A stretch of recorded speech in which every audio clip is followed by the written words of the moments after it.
এই গাছেরটা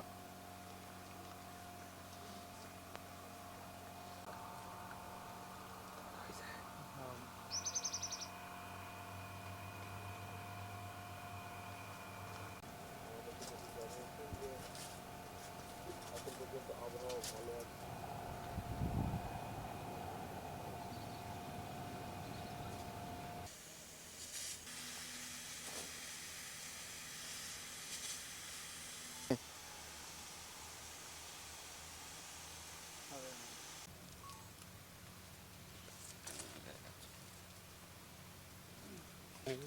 আরো বেশি ভ্যালুয়েবল।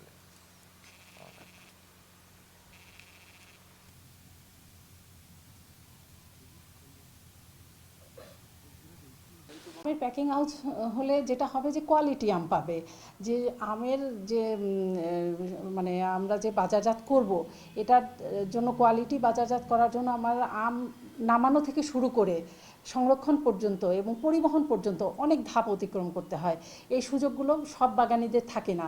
প্যাকিং হাউস হলে ওখানে থাকবে যে হট ওয়াটার ট্রিটমেন্ট আমরা করতে পারি, আমরা আম প্যাকিং করতে পারি, কারণ পরিবহনজনিত অনেক ক্ষতি হয়ে থাকে আমের। যখন আমরা মানে সনাতন পদ্ধতিতে আম পরিবহন করি তখন তো অনেক ক্ষতি হয়ে থাকে, কিন্তু যদি আমরা আধুনিক পদ্ধতিতে আম পরিবহন করতে পারি, প্যাকিং হাউস থাকলে সেখানে আমরা ওই সুবিধাটা নিতে পারি এবং স্টোরেজটা করতে পারি যে কতদিনের জন্য আমার স্টোরেজ করা যাবে, আম কিসে যাবে, আম বিমানে যাবে না জাহাজে যাবে, সেই অনুযায়ী আমাকে স্টোরেজ করতে হবে, সেই পদক্ষেপগুলো আমরা নিতে পারি।